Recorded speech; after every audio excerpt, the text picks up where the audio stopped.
सबको बोल दो एक बार इस पे इनरोल हो जाएंगे, फिर दिक्कत नहीं आएगी, फिर आप लोग एंटर हो सकते हैं। एक बार इनरोल होना पड़ेगा इस आईडी के लिए।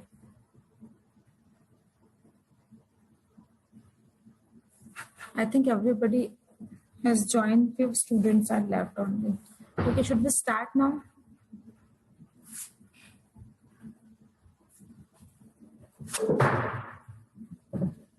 Start करें? Yes, ma'am. Yes, ma'am.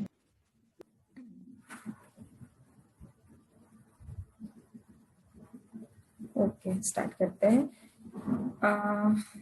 आज कुछ नए स्टूडेंट्स दिख रहे हैं मेरे को। नहीं ना, सारे पुराने ही हैं। Pallavi, I think Pallavi is new student. Yes, ma'am. मैंने शिव को सारी स्लाइड्स भेजी, ये पुरानी वाली जो हमारे लेक्चर्स हुए हैं। शिव तुम्हें ही भेजा है ना बेटा? नहीं, किसको भेजा है? प्रज्वल को भेजा है? शिव या प्रज्वल किसको भेजा है? मैम मेरे को भेजा है। हाँ, तो ठीक है बेटा।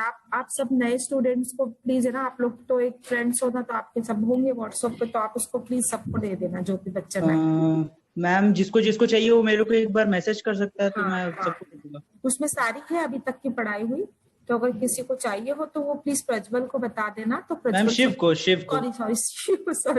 को तो वो शिव दे देगा। Okay ma'am. हाँ, मैंने असाइनमेंट्स भी दे दिए हैं, क्वेश्चंस असाइनमेंट्स के दे दिए हैं, तो वो असाइनमेंट की क्वेश्चन भी आप फिर से उसको वो कर देना एक बार शेयर। तो जो नए बच्चे अभी ज्वाइन हुए हैं तो उनको क्वेश्चंस मिल जाएंगे। अभी समर्थ नहीं आया आज, क्या बात है? मैम आज उसका बर्थडे है शायद। उसका बर्थडे है इसलिए क्लासेस नहीं है। Okay, enjoy. चलो ठीक है, पार्टी कर रहे हैं। Hello ma'am, good afternoon. Good afternoon. कौन बोला? अंशुल। हाँ अंशुल, बोलो बेटा। मैम जो आपने लास्ट क्लासेस में पढ़ाया उसका एक बार रैपिड रिवीजन करवा सकते हो? एक्चुअली मैं एब्सेंट था उसमें। कौन से वाले क्लास का बोल रहे हो? मैंने लास्ट क्लास जो अटेंड करी तब आप सेल थ्योरी बता रहे थे। उसके बाद कल के क्लास की बात है। अच्छा, कल की क्लास की बात कर रहे हैं। ठीक है, थोड़ा सा मैं नहीं, आपने जो फर्स्ट टाइम आपके जब फर्स्ट या सेकंड लेक्चर्स लगे थे, मैंने सेकंड या थर्ड लेक्चर तक आपका अटेंड करा है। मैं लेक्चर्स थोड़ा सा अटेंड करो, क्योंकि क्या होगा, फिर से मुझे पूरा बताना तो बहुत मुश्किल हो जाएगा कि पूरा बताऊं। ठीक है, मैं तुम थोड़ा प्रेजेंटेशन देखना, उसमें से कुछ नहीं समझ में आ रहा है तो हम डिस्कस कर लेंगे, लेकिन मैं एक ओवरव्यू बता देती हूँ कि हमने क्या पढ़ा। मैम या तो आप मुझे टॉपिक बता दीजिए आपने क्या करवाया है, तो मैं वो खुद कर लूंगा। प्रेजेंटेशन भेजे शिव को, सारे होमवर्क बता दीजिए जो आपने बताया है अभी तक, क्या क्या करना है। हाँ, वही मैं बता रही हूँ, एक ओवरव्यू बता रही हूँ कि हमको क्या क्या पढ़ना है। ठीक है, ओवरव्यू बता रही। सबसे पहले हमने सेल के बारे में पढ़ा कि सेल क्या होती है। ठीक है, सेल के फंक्शंस क्या होते हैं, है ना, सेल के बारे में पढ़ा। फिर सेल किसने डिस्कवर करी, कैसे डिस्कवरी हुई सेल की, है ना, रॉबर्ट हुक, इसकी बात करी हमने। ठीक है, उसके बाद हमने सेल थ्योरी, है ना, cell theory Sheldon and Sheinbaum ने जो सेल थ्योरी दी थी कि सेल के जो 4 पॉइंट्स दिए थे, प्री एग्जिस्टिंग सेल से आता है ना, वो जो हमने 4 थ्योरी पढ़ी थी, 4 पॉइंट्स पढ़े थे, वो था। उसके बाद फिर हम अब एक्चुअली हमें पढ़ना क्या है, हमारे सिलेबस में हमें पढ़ना है ओवरऑल सेल के पूरी फंक्शनिंग। अगर मैं एक सेल की बात करूं तो सेल के अंदर क्या ऑर्गेनेलीज है, सेल के क्या फंक्शंस है, वो हमको एक्चुअली में पढ़ना है। ठीक है, ओके मैम, है ना, एक्चुअली में हमको वो पढ़ना है कि सेल के क्या फंक्शंस है और सेल की क्या जितनी भी ऑर्गेनेलीज है। सेल के अंदर बहुत सारी चीजें, माइटोकॉन्ड्रिया है, गोल्जी बॉडी है, न्यूक्लियस है, डीएनए है ना, सारी जितनी भी ऑर्गेनेलीज है उनकी फंक्शनिंग्स पढ़ना, लाइसोसोम्स है, पेरिऑक्सोसोम्स है, सेल क्या फंक्शन कर रहा है, तो ये सब हमको सारा डिटेल में पढ़ना है। तो अभी हमने स्टार्ट कहाँ से करा है, सेल की प्लाज्मा मेम्ब्रेन से। ठीक है, हम धीरे धीरे जाते जाते अंदर चलते जाएंगे। पहले स्टार्ट जब हम कोई अंदर घुसते हैं तो हम गेट से स्टार्ट करते हैं ऑलवेज। तो plasma membrane is like a guest, our gate, एक गेट है जो अंदर हमको एंट्री करता है सेल को एंटर होने के लिए। मैंने एक्सेप्ट कर लिया। हाँ बेटा, समझ। मैम ये जो कल आप क्वेश्चन, हाँ बोलो मैम जो कल क्वेश्चन आप दी थी ना, तो क्या कहते हैं उसको, अभी जो पीपीटी सेंड किया शिव, उसको लिखने के बाद उस क्वेश्चन को लिखे ना? हाँ, उस क्वेश्चन को लिख लो नोट्स कॉपी में। हाँ, नोट्स कॉपी में। हाँ, तो मतलब पहले पीपीटी का लिख लेते हैं सारा, उसके बाद में उसको लिख लेंगे वो पीपीटी जो में कल से ही क्वेश्चन आएगा देते हैं। Actually basically. और अगर तुम लोगों को मैं बेस्ट एक साइट बताती हूँ, Khan academy. Yes, Khan academy के नाम से तुम अगर डालोगे सेल बायोलॉजी का, तो सबसे बेस्ट टॉपिक्स तुमको मिल जाएंगे अगर तुम प्लाज्मा मेम्ब्रेन के बारे में पढ़। बहुत इजी वे में और बहुत अच्छे से उन्होंने समझाया है। मैम वो नोट्स कॉपी बनाना है ना, तो उसके हाँ, लिए क्या कहते अगर हैं, नोट्स क्या तुमको क्या और लिखना है? एक्स्ट्रा पढ़ना हो तो। अच्छा, तुमको क्या क्या लिखना नहीं है? लिखना, हाँ कॉपी सबसे में। मैम पहले तो वही सेल एक्चुअली के क्या बारे में क्या लिखो, लिखना है। इंट्रोडक्शन, सेल क्या होता है। फिर ठीक है, सेल का इंट्रोडक्शन लिखो। फिर सेल थ्योरी लिखना है। फिर उसके बाद प्लाज्मा मेम्ब्रेन लिखना है। प्लाज्मा मेम्ब्रेन का हमने पढ़ा। उसके बाद प्लाज्मा मेम्ब्रेन की थ्योरी, प्लाज्मा मेम्ब्रेन क्या किस चीज से बनी है, लिपिड है ना, ये सारा प्रोटीन, और जो हमने पूरी थ्योरी पढ़ी, fluid mosaic model theory, sandwich model पढ़ा, ये सारी चीजें हमने पढ़ी। वो सारा वो प्रेजेंटेशंस में है, तो ऐसी कोई दिक्कत तो नहीं आएगी। तुम लोग को एक बार पढ़ोगे ना, प्रेजेंटेशंस देखो, खोलो, पढ़ो, उसमें कुछ दिक्कत आती है तो हम डिस्कस करते हैं उसको फिर, ओके मैम। है ना। थोड़ा सा स्टार्ट Yes, करो, ma'am. बहुत इजी है, ऐसा कोई डिफिकल्ट नहीं है। थोड़ा डिटेलिंग जरूर है क्योंकि अब हम ग्रेजुएशन में आ गए, तो थोड़ा डिटेल तो रहेगा। ठीक है, यस मैम। है ओके ना। मैम। तो हाँ, हमने क्या कहा थी, हम लोग क्या पढ़ रहे थे। हाँ, वो प्लाज्मा। ओवरव्यू बता रही थी कि प्लाज्मा मेम्ब्रेन का हमें थ्योरीज पढ़नी है। कौन कौन सी थ्योरी थी? Fluid mosaic model theory, sandwich theory, Robertson unit membrane model, ये सारी थ्योरीज दिए। उसके बाद हमने उसके स्ट्रक्चर पढ़ा, उसमें कौन कौन से प्रेजेंट होते हैं, जैसे प्रोटीन्स प्रेजेंट होते हैं, unsaturated, saturated fatty acid present होते हैं, कोलेस्ट्रॉल प्रेजेंट होते हैं, एक्सट्रिंसिक प्रोटीन प्रेजेंट होते हैं, इंट्रिंसिक। इसका स्ट्रक्चरल की कैरेक्टरिस्टिक्स पढ़े, उसके स्ट्रक्चर की कैरेक्टरिस्टिक्स पढ़े। इसके बाद इनका क्या रोल है, अनसैचुरेटेड फैटी एसिड का क्या रोल है, कोलेस्ट्रॉल का प्लाज्मा मेम्ब्रेन में क्या रोल है, टेम्परेचर, फिर हमने उसके फिजिकल फैक्टर्स क्या अफेक्ट करते हैं प्लाज्मा मेम्ब्रेन को, वो हमने सारा सब डिस्कस किया। तो वो सारा आपको प्रेजेंटेशन में है। इवन यू कैन गो तो जो खान एकेडमी आप उसका डालेंगे तो वो भी सारा डिटेल बता देगा। और ये इतना भी आप पढ़ लोगे तो आपको आ जाएगा। उसके बाद भी अगर नहीं आता है तो मैं आपको समझा सकती हूँ, लेकिन क्लासेस प्लीज रोज अटेंड करो, तभी, क्योंकि फिर मैं पीछे जाऊंगी तो बहुत ज्यादा। हाँ, अलग से तुम मुझसे पूछ सकते हो कि पढ़ने के बाद तो मुझे ये समझ में नहीं आ रहा है, तो वो हम डिस्कस कर सकते हैं टॉपिक। ठीक है मैम कॉपी में सेकंड यूनिट करेंगे हाँ? क्या बेटा? मैम, जो नोट कॉपी बनाएंगे सेल बायोलॉजी की, सेल हाँ। बायोलॉजी की जो नोट कॉपी बनाएंगे उसमें हाँ। सेकंड यूनिट से लिखना स्टार्ट।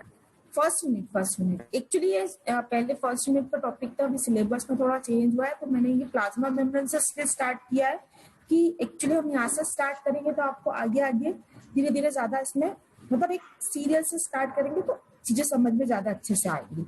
तो मैं टॉपिक एक्चुअली सेकंड यूनिट का टॉपिक है। फर्स्ट यूनिट तुम तो जो हाँ, मैं वो second जो मैं unit टॉपिक तो- कराते जा रही हूँ ना, वैसे तुम अपनी नोटबुक में अपने नोट्स में लिखते जाओ। यूनिट Okay, मत डालो, यूनिट का हम बाद में डिफरेंशिएट कर देंगे। ठीक है, अभी मैं सेकंड यूनिट का टॉपिक पढ़ा रही हूँ। This is not a topic of first unit. First unit में वायराइड्स और माइकोप्लाज्मा है, वो मैं सबसे लास्ट में पढ़ाऊंगी आपको, क्योंकि वो सेल बायोलॉजी से थोड़ा अलग टॉपिक है। तो मैं उसको आपको कंफ्यूज नहीं करना चाहती हूँ। मैं चाहती हूँ कि लिंक से हम लोग पढ़े सेल बायोलॉजी, तो आपको लिंक से समझ में आएगा कि हाँ, हमने पहले सेल पढ़ा, सेल का इंट्रोडक्शन पढ़ा, सेल किसने डिस्कवर करी ये पढ़ा, फिर हमने सेल थ्योरी किसने दी, सेल थ्योरी के क्या 4 पॉइंट्स थे, फिर हमने वो पढ़ा। फिर हमने आउटर से स्टार्ट किया, सेल कहाँ से, सेल के सबसे पहले कवरिंग होती है प्लाज्मा मेम्ब्रेन, तो हमने उसके बारे में पढ़ा कि प्लाज्मा मेम्ब्रेन क्या होती है, उसमें क्या क्या होता है, किस मॉलिक्यूल का क्या रोल है। प्लाज्मा मेम्ब्रेन की फ्लूइडिटी बहुत इंपॉर्टेंट है, क्योंकि एक्चुअली जो भी है वो सेल के ऊपर डिपेंड करता है। अगर सेल एक्टिव रहेगी तो टिश्यू एक्टिव रहेगा, टिश्यू एक्टिव रहेगा तो ऑर्गन एक्टिव रहेगा, ऑर्गन एक्टिव रहेगा तो हम एक्टिव रहेंगे एक्चुअली में। तो cell is the most important part of our body, even of every organism. ठीक है, तो मैं चाहती हूँ कि हम लोग ऐसे पढ़े कि तुम लोग को लिंक से पढ़े, तो टॉपिक हो सकता है इधर उधर हो जाए, क्योंकि फर्स्ट यूनिट का टॉपिक नहीं है प्लाज्मा मेम्ब्रेन, वो सेकंड यूनिट का टॉपिक है। लेकिन मैं लिंक से पढ़ाऊंगी कि हम लोग को पहले क्या पढ़ना है, उसके बाद ये तो आप लोगों को लिंक बन जाएगा कि अगर सेल का डायग्राम बनाओगे तो हम पहले प्लाज्मा मेम्ब्रेन पढ़ेंगे, फिर उसके बाद हम आगे का पढ़ेंगे, है ना। ठीक है, तो उसमें एक्चुअली फर्स्ट यूनिट में हमारा माइकोप्लाज्मा, वो वायराइड्स और प्रायोन्स शायद तुम लोगों को दिए हुए, तो वो मैं तुमको लास्ट में पढ़ाऊंगी, क्योंकि वो सेल बायोलॉजी से थोड़ा सा हट है, तो वो बीच में कंफ्यूज करेगा। तो उसको हम बाद में पढ़ेंगे, ठीक है। माइकोप्लाज्मा, वायराइड्स और प्रायोन्स को वो हम बाद में पढ़ेंगे, तो वो फिर आपको बीच में कंफ्यूज कर देगा, ठीक है। तो हम एक लिंक से पढ़ते हैं, ठीक है। तो अभी हमने प्लाज्मा मेम्ब्रेन का स्ट्रक्चरल पढ़ा, स्ट्रक्चर के बारे में पढ़ा, उसके क्या क्या कैरेक्टरिस्टिक्स है वो हमने पढ़ लिए। अब जो हमको पढ़ना है इसका फंक्शंस क्या है, ठीक है। हमने सारा इसके स्ट्रक्चर के बेस पे उसके क्या थ्योरी है, कौन सी थ्योरी दी गई, कौन सा सबसे एक्सेप्टेड थ्योरी थी, स्ट्रक्चर, ये सब हम लोग 3-4 दिन से पढ़ रहे हैं। मुझे नहीं लगता कि अब इसको ज्यादा हमको डिस्कस कर दे। कुछ नए बच्चे हैं तो उसके लिए हम कर लेंगे डिस्कस। अगर कोई बच्चा पढ़ लेना, अगर आपको नहीं समझ में आता है तो we will discuss it out, कोई प्रॉब्लम नहीं है, ठीक है। अब हम लोग पढ़ रहे थे सेल ट्रांसपोर्ट, है ना, सेल मेम्ब्रेन ट्रांसपोर्ट, जो इसका सबसे इंपॉर्टेंट फंक्शन है सेल का, ठीक है। एक सेल प्लाज्मा मेम्ब्रेन का, तो प्लाज्मा मेम्ब्रेन का अगर सबसे इंपॉर्टेंट फंक्शन की मैं बात करूं तो वो है membrane transport in and out the molecule. बहुत सारे मॉलिक्यूल्स है जो सेल मेम्ब्रेन से ट्रांसपोर्ट होते हैं, अंदर बाहर दोनों तरफ, ठीक है। अब तो कोई नहीं बचा ना, सारे बच्चे आ गए हैं क्या? समर्थ, समर्थ, हाँ आ गए। यस मैम, आ गया। हैप्पी बर्थडे बेटा। Thank you ma'am. Happy birthday, enjoy करो, है ना। आज का दिन क्यों आए क्लास में? नो मैम, पढ़ना भी इम्पोर्टेंट है। पढ़ना भी इम्पोर्टेंट है, कोई बात नहीं, ठीक है, ठीक है। तो हम पढ़ रहे थे transport across the cell membrane. तो मैंने जैसे कल बात करी थी कि सबसे इंपॉर्टेंट फंक्शन है मेम्ब्रेन का ट्रांसपोर्टेशन, मतलब मॉलिक्यूल्स का ट्रांसपोर्ट होना, क्योंकि सेल को अगर फंक्शन करना है, प्लस हमारी सेल को जितने भी मेटाबॉलिक एक्शन मतलब जो भी एक्टिविटी करना है, तो उसके लिए उसको क्या चाहिए, इन मॉलिक्यूल्स का इन होना भी जरूरी है और आउट होना भी जरूरी है, ठीक है। तो बहुत सारी चीजें हैं जो सेल मेम्ब्रेन के थ्रू अंदर भी जाती है और बहुत सारी चीजें जो सेल मेम्ब्रेन के थ्रू बाहर भी जाती है, ठीक है। अब हमको ये पता है कि जो हमारी मेम्ब्रेन है वो लिपिडिक नेचर की है ना, लिपिड्स की बनी हुई है ना, फॉस्फोलिपिड्स की बनी है, फॉस्फेट हेड ग्रुप है और एक टेल है जो सैचुरेटेड और अनसैचुरेटेड फैटी एसिड्स की बनी हुई है, ठीक है। तो इसमें ऐसे मॉलिक्यूल का ट्रांसपोर्ट होना बहुत जरूरी, मतलब बहुत इजीली हो जाता है, जो क्या होते हैं, नॉन पोलर होते हैं, लिपिड सॉल्युबल होते हैं, ठीक है। तो वो मॉलिक्यूल्स बहुत जल्दी से ट्रांसपोर्ट हो जाते हैं। जैसे गैसेस जो होती हैं वो भी बहुत जल्दी से, कार्बन डाइऑक्साइड, ऑक्सीजन, ये आराम से ट्रांसपोर्ट हो जाती है। इनको ट्रांसपोर्ट होने के लिए कुछ स्पेशल नीड नहीं होती है, मेम्ब्रेन जो है इनको इजीली ट्रांसपोर्ट कर देती है, ठीक है। लेकिन कुछ मॉलिक्यूल्स ऐसे होते हैं जो लिपिड सॉल्युबल नहीं है, लेकिन उनको, जैसे कुछ आयन हो गए, कुछ चार्ज मॉलिक्यूल्स हो गए, कुछ पोलर मॉलिक्यूल जैसे ग्लूकोज हो गया, तो इनको ट्रांसपोर्टेशन के लिए सेल को एनर्जी की जरूरत होती है, कुछ स्पेशल कैरियर प्रोटीन्स की जरूरत होती है। जैसे हमने क्या बोला था, हमारे सेल मेम्ब्रेन में, प्लाज्मा मेम्ब्रेन में प्रोटीन्स है, कुछ प्रोटीन है इंट्रेंसिक का मतलब होता है अंदर, सेल मेम्ब्रेन के अंदर है, और कुछ प्रोटीन है एक्सट्रेंसिक जो सेल मेम्ब्रेन के बाहर है।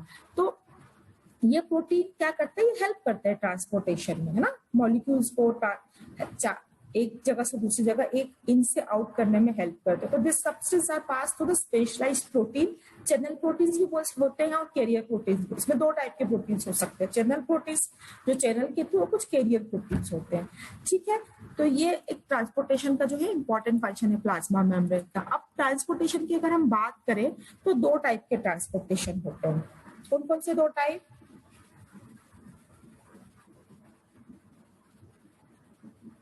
एक्टिव और पैसिव। एक्टिव और पैसिव। एक्टिव का मतलब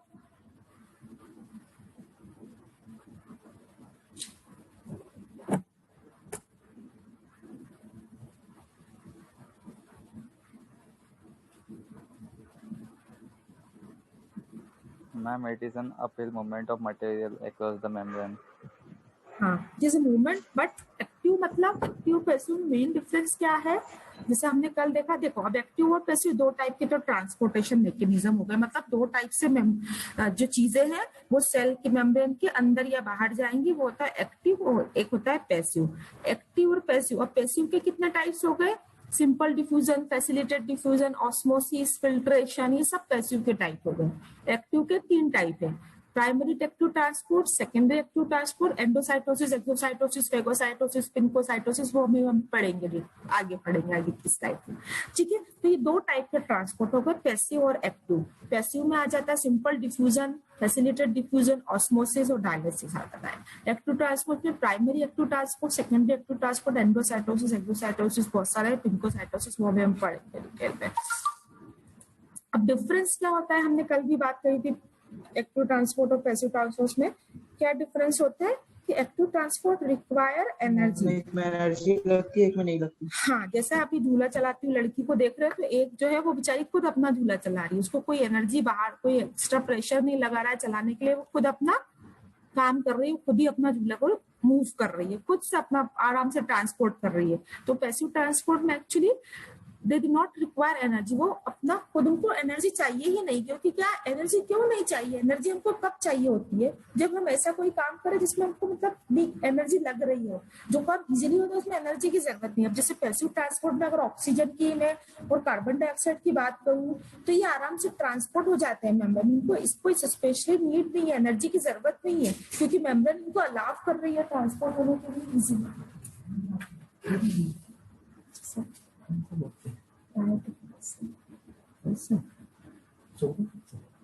15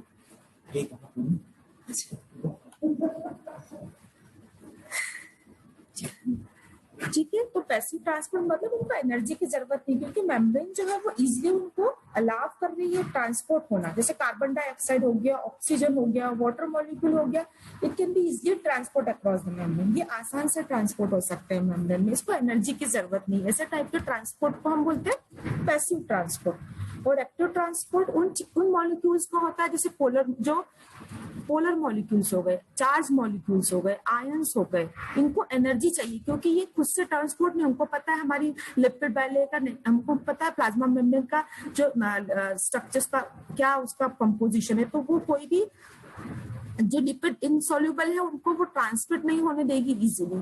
ठीक है, फिर जो ग्लूकोज मॉलिक्यूल हो गए, चार्ज मॉलिक्यूल्स हो गए, ये जितने भी ये मॉलिक्यूल्स है ये इजीली ट्रांसपोर्ट नहीं हो सकते एक सेल के इन और आउट, तो इनकी ट्रांसपोर्ट तो होना है क्योंकि सेल को नीड है, ग्लूकोज की नीड है सेल को, आयंस की नीड है, सोडियम पोटेशियम, ये सब रिक्वायरमेंट है ना, सेल को ट्रांसपोर्ट करना पड़ेगा इन और आउट, तो ये रिक्वायरमेंट तो है, ट्रांसपोर्ट तो करना ही है। तो कैसे ट्रांसपोर्ट होंगे, तो इनके लिए हमको एनर्जी चाहिए, है ना, ये कैसे होंगे, जो काम आपको करना तो है फिर उसके लिए हमको एनर्जी तो लगेगी। ठीक है, तो ऐसे ट्रांसपोर्ट जिसमें इजीली ट्रांसपोर्ट नहीं हो पाते, ऐसे मॉलिक्यूल्स जो इजीली ट्रांसपोर्ट नहीं हो पाते, उनके लिए हमको एनर्जी चाहिए, तो उस टाइप के ट्रांसपोर्ट को हम बोलते हैं एक्टिव ट्रांसपोर्ट। क्या बोलते हैं, एक्टिव ट्रांसपोर्ट। ठीक है, ये पैसिव और एक्टिव में समझ में आया।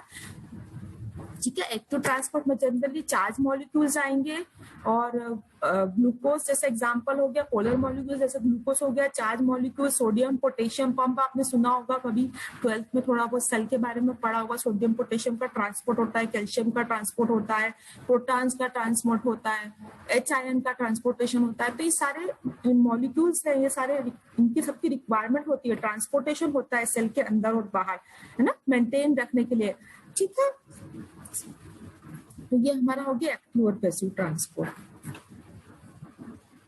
अब अगर मैं पैसिव ट्रांसपोर्ट की बात करूं, हमने से बात करी कि molecule can move across the membrane without require any energy, it depends on the permeability of the cell membrane. There are mainly 3 kinds of passive transport, simple diffusion, facilitated diffusion and osmosis. ये 3 का main है, एक तो simple diffusion हो गया, एक facilitated diffusion हो गया और एक ऑस्मोसिस हो गया। अब हम इनको पढ़ते हैं। स्लाइड दिख रही है ना, विजिबल है?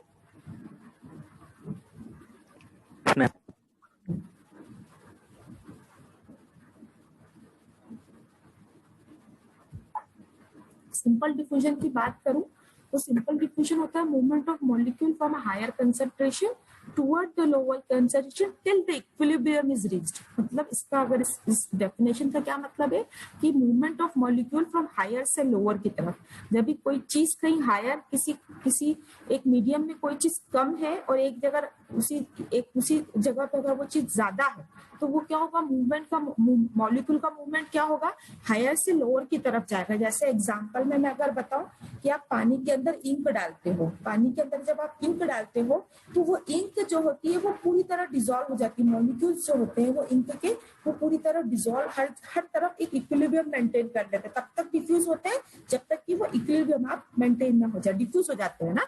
तो उसके लिए कोई एनर्जी नहीं नीड हो रही है। तो ये कौन सा टाइप का डिफ्यूजन हो गया, पैसिव ट्रांसपोर्ट हो गया। मतलब molecules movement of molecule from higher concentration to the lower concentration till the equilibrium is reached। so higher concentration से ये lower concentration की तरफ मूव करेंगे, ठीक है, जब तक कि इक्विलिब्रियम रीच ना हो जाए। इसका एग्जांपल जैसे हम शाई डालते हैं पानी के अंदर, तो शाई जो होती है पानी के अंदर धीरे धीरे पूरी डिसॉल्व होने लग जाती है, पूरी मूव करके जब तक वो एक इक्विलिब्रियम सेट ना हो जाए मिक्स हो जाएगी प्रॉपर धीरे धीरे, ठीक है। आया समझ में? इसमें कोई एनर्जी नहीं लग रही है, कोई चैनल नहीं लगा, जैसे मूवमेंट ऑफ ऑक्सीजन और कार्बन डाइऑक्साइड इस तरीके से ही मूव होगी। इक्विलिब्रियम जहाँ जब अगर सेल के अंदर ऑक्सीजन की कमी हो जाएगी और बाहर ऑक्सीजन ज्यादा होगा तो बाहर से ऑक्सीजन सेल के अंदर मूव करने लगेगा, ठीक है। अगर सेल के अंदर कार्बन डाइऑक्साइड ज्यादा हो गया है तो कार्बन डाइऑक्साइड मॉलिक्यूल क्या होगा, क्योंकि carbon dioxide is a waste product, वो हार्मफुल है, तो वो फिर मूव करने लग जाएगा, सेल से बाहर चला जाएगा। इस तरीके से जो कार्बन डाइऑक्साइड ऑक्सीजन का जो होता है सिंपल डिफ्यूजन से मूवमेंट होता है toward the higher, from higher concentration to the lower concentration. जहाँ कंसंट्रेशन ज्यादा है ज्यादा से कम की तरफ मूव करेगा, ठीक है। Is it okay with all of you? कोई प्रॉब्लम?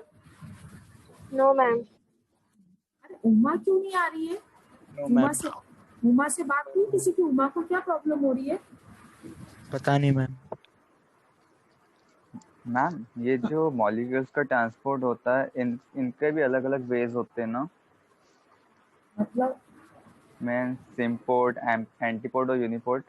हाँ वो आगे हम पढ़ेंगे। अभी अपन सिंपल डिफ्यूजन की बात, अभी तो बहुत सारा होता है, कैरियर प्रोटीन से होता है, ट्रांसपोर्टर प्रोटीन्स आते हैं, रिसेप्टर मेडिएटेड होता है, बहुत सारा होता है। यूनिपोर्ट होता है, एक मॉलिक्यूल जाता है, किसी में एक मॉलिक्यूल अंदर जाता है, ऐसे 2 मॉलिक्यूल, वो डिटेल का भी हम ये अभी सिंपल बात कर रहे हैं डिफ्यूजन, ठीक है। यूनिपोर्ट, सिम्पोर्ट, एंटीपोर्ट होता है, तीनों होते हैं, 3 टाइप के ट्रांसपोर्ट होते हैं, है ना, होते हैं ना। Okay ma'am. सिम्पोर्ट होता है, यूनिपोर्ट होता है, एंटीपोर्ट होता है। एक मॉलिक्यूल दूसरा जाएगा तो दूसरा मॉलिक्यूल बाहर से आएगा,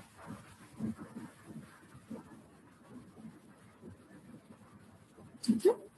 तो ये सिंपल डिफ्यूजन की बात, जैसे कार्बन डाइऑक्साइड और ऑक्सीजन की मैं बात कर रही हूँ, ठीक है। तो वो हो गया सिंपल डिफ्यूजन। अब नेक्स्ट हो गया फैसिलिटेटेड डिफ्यूजन। No ma'am. पर उससे बात करना कि क्यों नहीं आ रही है क्लासेस, कुछ प्रॉब्लम आ रही है क्या उसको? नो मैम, मैं उससे बात नहीं करता हूँ।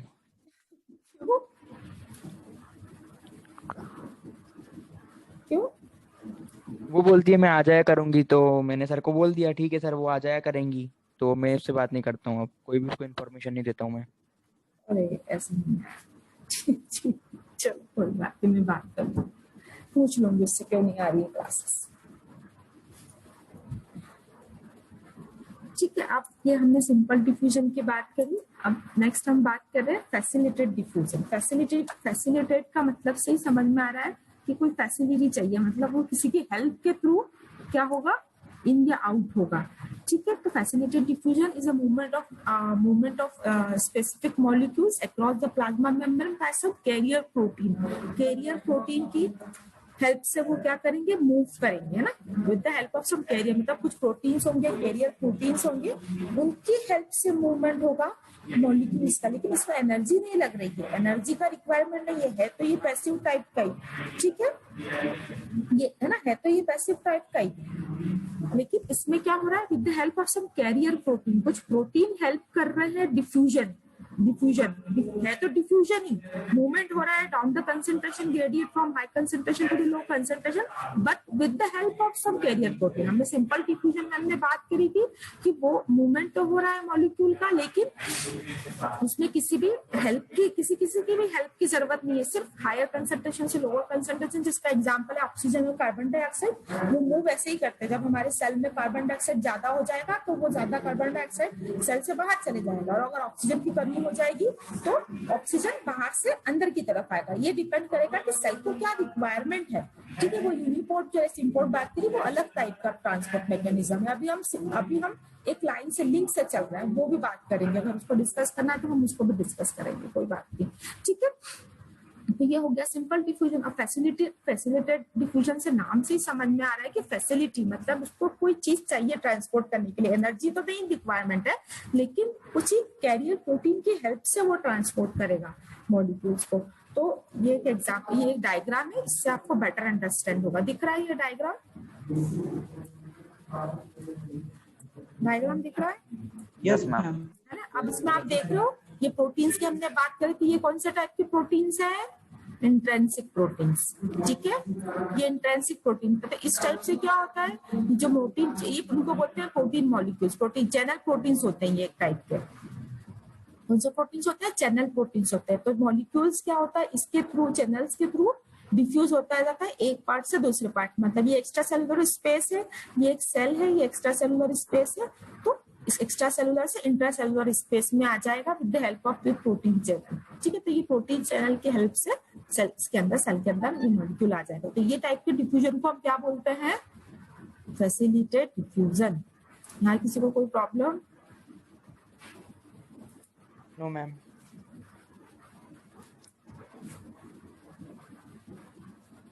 जैसे एक एग्जांपल में बताती हूँ, ठीक है, कैरियर प्रोटीन में बताऊँ।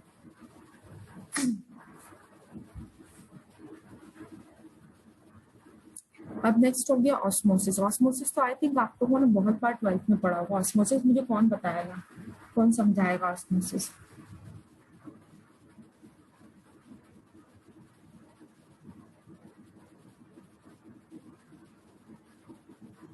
मैम ऑस्मोसिस वो प्रोसेस होती है जिसमें टू सॉल्यूशन डिफरेंट कंसंट्रेशन के। ऐसे बोलने लग जाते तो मुझे समझ नहीं, कौन बोल रहा? पल्लवी बोल रही है। हाँ, yes ma'am.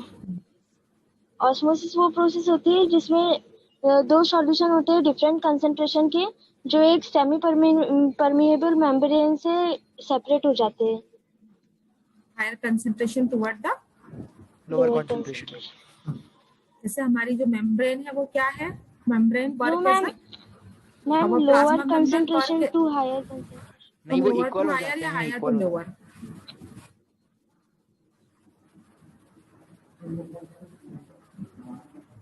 Solvent molecule higher concentration to lower concentration जाते हैं थ्रू सेमी परमेबल मेम्ब्रेन से। हेलो, अंशु बोल रहा है? Yes ma'am. जी बोलो।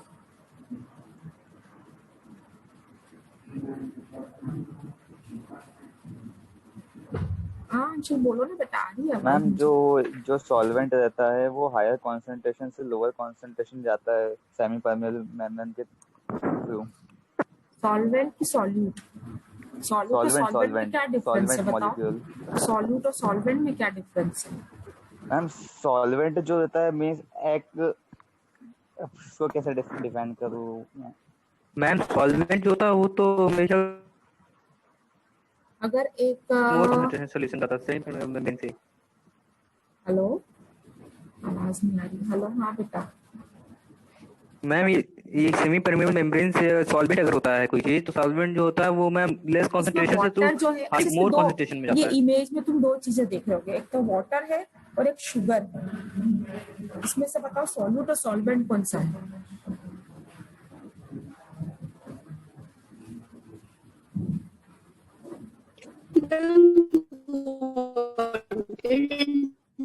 श्वेता तुम्हारी आवाज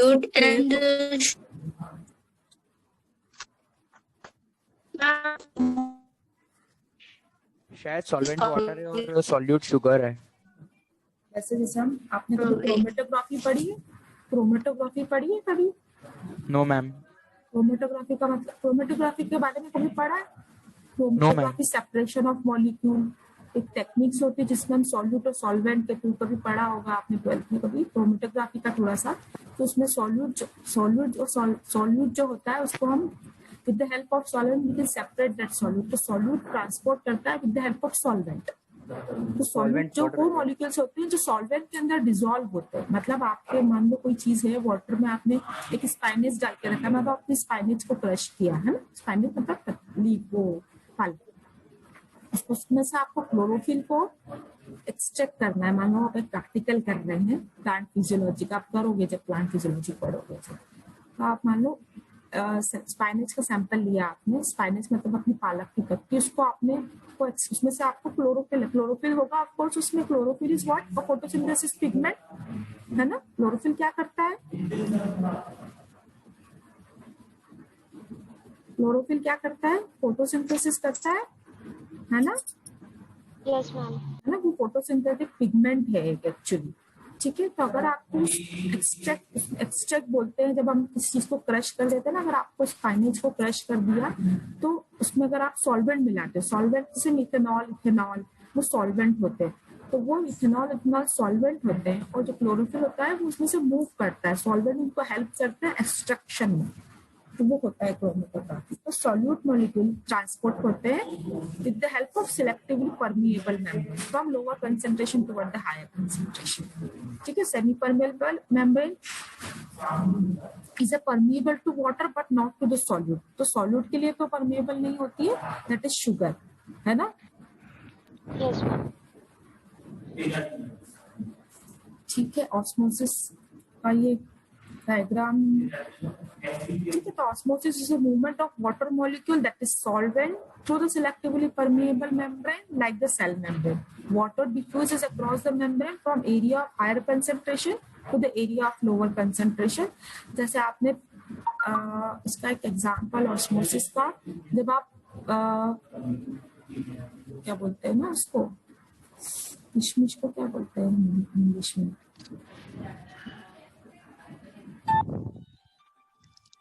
एक मिनट ना,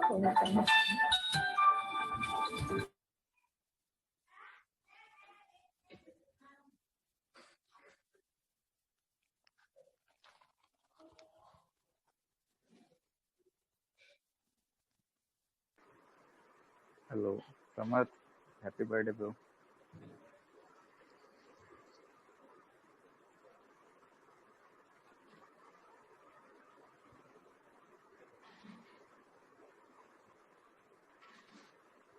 सो गया क्या?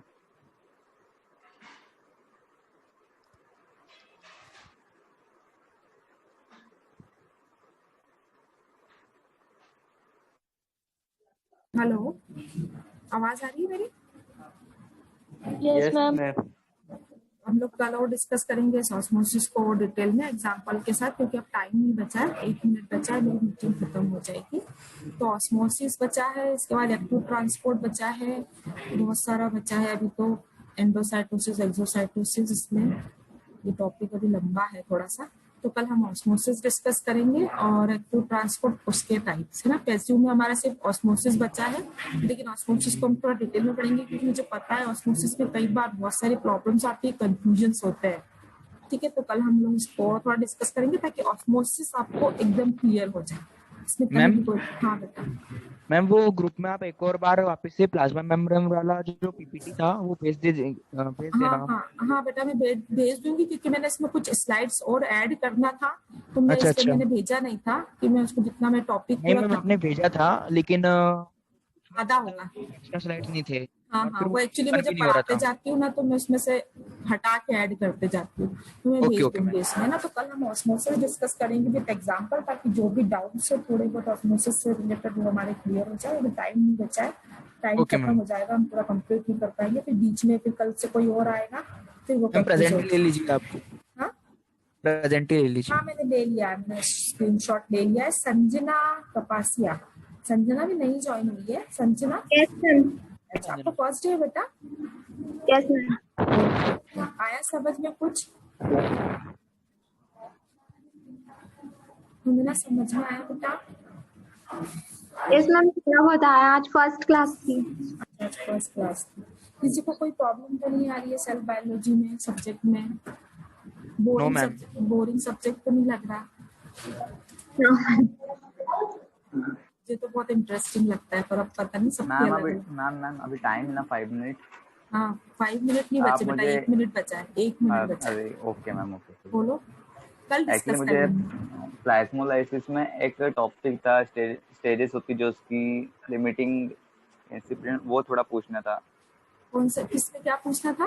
जो प्लाज्मोलाइसिस? प्लाज्मोलाइसिस में जो स्टेजेस होती है ना उसकी, जो लिमिटिंग प्लाज्मोलाइसिस, अच्छा। इंसिपिएंट, वो सब थोड़ा पूछना हाँ था मुझे। हाँ ठीक है बेटा, हम कल डिस्कस कर लेंगे, प्लाज्मोलाइसिस कल डिस्कस कर लेंगे, ठीक है।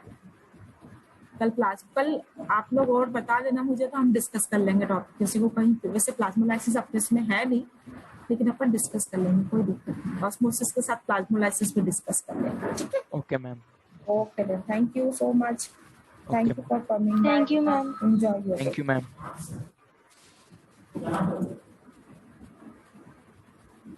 थैंक यू भाई अंशुल।